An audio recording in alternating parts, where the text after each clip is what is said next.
Hello and welcome to Sage's Tabletop Table Talks. I'm Sage. We're doing another special crossover episode with my friend Fox here, and we're going to talk about tabletop role-playing games. And we're going to talk about Paranoia 5th Edition. Paranoia is interesting. It's, yeah. Um, Very important thing to note about Paranoia right off the bat. They have rule books. The rules don't matter. we are specifically, because the only version I've played is 5th Edition. Mm-hmm. And I've done some research on Paranoia. Apparently 5th Edition is like the most slapsticky of them all. Like Paranoia 5e is the one that is like the most kind of Looney Tunes. So I guess like the first two editions are like meant to be like taken kind of seriously because they're further on the end of satire than parody. Because 5th edition's the last version I know of is called XP. Yeah. And they have like, okay, if you want to play the older, darker style, these are kind of how you do it. And if they call it Zap rules. If you want to play Zap rules, which would be the slapstick, kind of goofy, dumber. I mean, I don't mean that in like a pejorative way. I mean dumb like Looney Tunes, yeah. They have Silly, explanations for how to play it in the kind of more comedic, silly, kind of clownish way, which is kind of cool. And they have rules for if you just want to do PvP. Yeah. But yes, 5th edition. So just kind of overview the system. It is D10 plus stat plus skill. Roll versus a target number. Super, super simple. You'll have skills under each of your stats, like, and no, one of the stats is not intelligence because the clones are not smart. It's what chutzpah and moxie are like the mental stats, right? Yeah. It's like strength, endurance, agility, chutzpah, moxie, and technical aptitude. I think so. Something like that. But it's like, yeah, they took two Yiddish terms. Yep. Chutzpah and moxie. Because it's not you don't figure things out by being smart. You figure things out by being daring enough to try it and risk your life. It's like, all right, I'm just going to put these wires together and see what happens. Basically, it's guts and streetwise. Yep. And then underneath each of them, you'll have skills like a chutzpah skill might be something like intimidate or... Yeah. And you roll a d10, you add your skill number, and you roll against the target number. But, again, at least in 5th edition where it's all silly, the rules barely matter. Yeah. Because of all the crazy stuff that happens. Generally, Paranoia 5th edition runs on rule of funny. Yeah. Whatever outcome is funniest is the one that should happen. Yeah. So there's a concept in modern gaming called fail forward. So let's say your character's trying to pick a lock, and they fail picking a lock. Instead of being like the lock doesn't pick, they open the lock, but a complication happens. Right? It reminds me a lot of Danger Patrol in that sense. But yeah, the idea is Paranoia 5th edition's philosophy is succeed backwards. If you succeed at something, it should always still come at a cost. The game is very antagonistic toward the player. I mean, there's a reason why clones are given 6 lives. 6 lives. However, it is also made very clear from jump, the opening of the book, in the player section, that's the case. This game is antagonistic. It's meant to be a meat grinder. If you're not on board with that, it's not the game you want to play. You're supposed to just be happy that your clone died in a funny way. Yeah, you're so not supposed to be attached to the character that they gave you 6 lives. And even if you burn through your 6-pack, then just roll up a new character. It doesn't take long to make a new character. Maybe a little longer than it should for a game that's this fatal, but, it is what it is. But yeah, if you burn through all 6 clones, you're encouraged to just make a new one and burn through those 6 clones too. And that's not saying that a friend computer might decide to allow for additional clones, because you never know. Exactly. So let's kind of talk about the conceit of Paranoia 5th Edition. By its name, it is meant to mimic Cold War era paranoia. In all its forms. Yes. The main enemy are communists. Mm-hmm. Now, what is a communist? Well, according to Paranoia, it's people who wear fuzzy hats and do Cossack dances. You never really know, because I suspect Ian for being a communist. Yeah.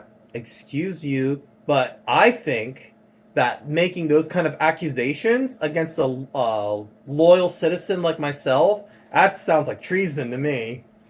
Oh yes, because Which is the other big thing. The other major things are communists, traitor, and aliens, mutants.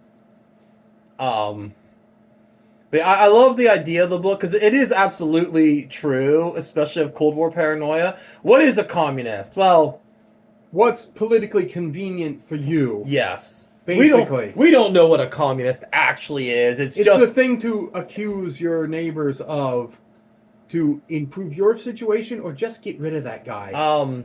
I think it was Orson Welles once made a note. What does fascism mean? It means the person I don't like. That's especially true right now. But very, very much the idea of the communism is supposed to be like everyone's accused of being a communist, but nobody has any actual understanding of the actual political implications of communism, what it means, what it represents, what it's supposed to do. It is the thing we don't like. And if you're not a commie, you're a traitor. Because you can't not be a traitor in Paranoia. Questioning the computer's anything the computer says is treacherous. But if you follow the computer's exact terms, it'll often lead you into trouble, which is treacherous behavior. You can't not be a traitor. And then then there's mutant. Everybody has a mutant power. Yeah, everybody. They don't want it to be. You are encouraged to register it. Yes. And be honest about having it. If you know you have one. If you know you have. Because in the player section, they're like, sometimes people have mutant powers. In the DM section, like, no, everybody has a mutant power. And let it go off at the worst possible time. Yeah. And then there's a collection of secret societies, and being a member of a secret society is treacherous. And also, it just kind of happens. Yeah, because they said that a clone can be a member of a secret society and not know it. They might have accidentally wandered into a meeting, flashed just the proper hand signal, and like, oh, he's a member of the Death Leopards. And you have no idea why you keep getting letters saying, hey, smash this thing. Death Leopards are the anarchists, right? I think those are the anarchists. The ones who are just like, yeah, destroy the system, break everything. Some of them are just silly and harmless. Like the Trekkies. The Trekkies, who are obsessed with 1960s sci-fi memorabilia. Yeah. And then there's the communists. Yeah, that's the actual secret society, the actual communist party. We're talking about mutant powers. So mutant powers, there's some, like, the ones you'd expect: pyrokinesis, telekinesis. And if you have a mutant power, you have to wear like a white stripe across your uniform, or not white, yellow stripe across your uniform. However, there is one mutant power you never let anyone know you have. Don't register it. No. That is machine empathy. Mm-hmm. If you're a technopath, do not let anyone know, because it is 100% called for execution. Because you have power over friend computer if you so wished. And just let's be very likely, most of the ultraviolets probably have machine empathy. It's likely. How else did they get in that position, you know? Well, they certainly didn't earn that position. Lazy ultraviolets starting to push us around. I'm wearing black. I must be an infrared. Yeah, fucking ultraviolets. The infrared, you're not even a person. Yeah, basically. Until you earn red status, you're not even a person.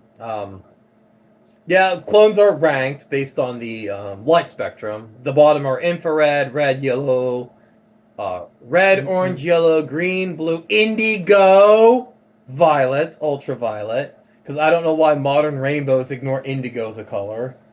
They're like, red, orange, yellow, green, blue, violet. I'm like, no. No. It's not Roy G. Biv. It's Roy G. Biv.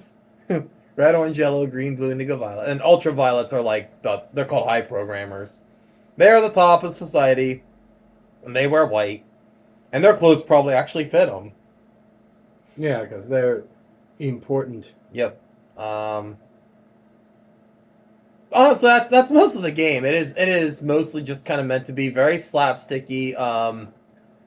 One of the things I actually like about the rule book is, so a lot of comedy rules insert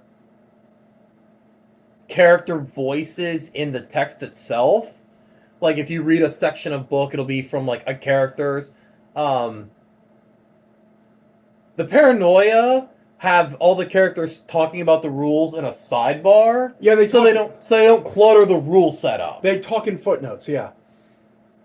Because some of the games, like the Buffy the Vampire Slayer role-playing game, you're reading, or Human Occupied Landfill, you're trying to read what a rule is. Because the rules don't matter, but it is still nice to have, because it's good to have that structure. And it'll be like, oh yeah, you want to rule your hit things with a sharp, pointy object skill. I'm like, just call it melee. I don't need this shit. Oh yeah, this is your use big gun skill, not to be confused with use really big. I'm like, shut up. That shit is on a sidebar, so you still get the jokes, but they're not cluttering your actual rules text. Yeah. There's still a voice because it's written like a pamphlet given to a troubleshooter, but the rules are very easy to read, which I appreciate, even though they don't matter. I mean, yeah. So unfortunately, we didn't get to play as much as I would have liked to. Right. Because I ran one mission. I think you ran like maybe two. When we were kids, your dad ran a couple for us.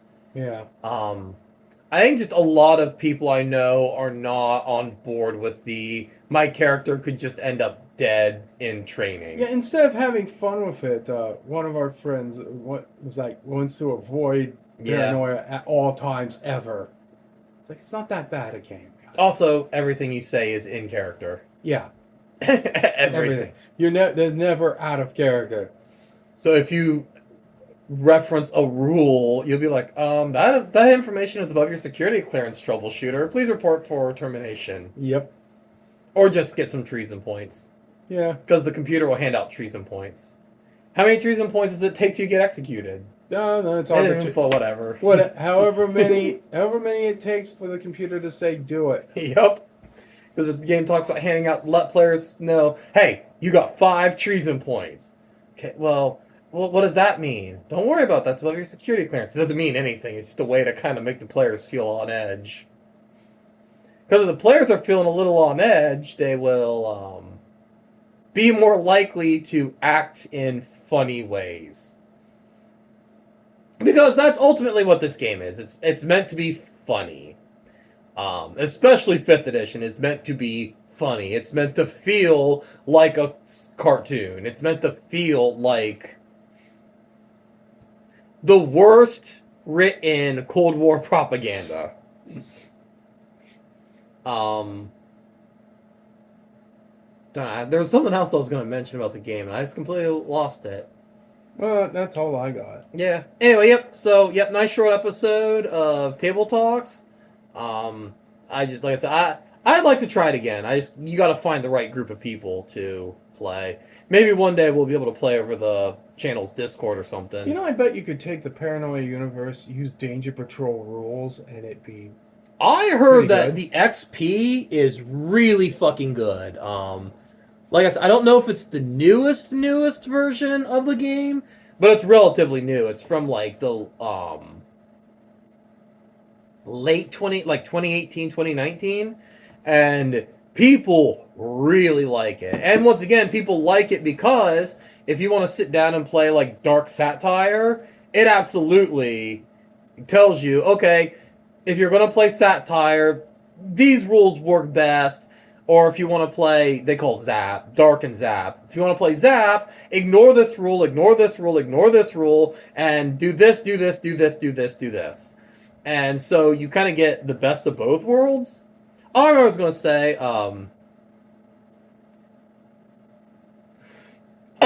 some people have this idea of a reputation of paranoia where it is just, all right, moment one, accuse everyone of being a traitor. But because it does kind of have that reputation, and I think hearing people talk about it gives that reputation.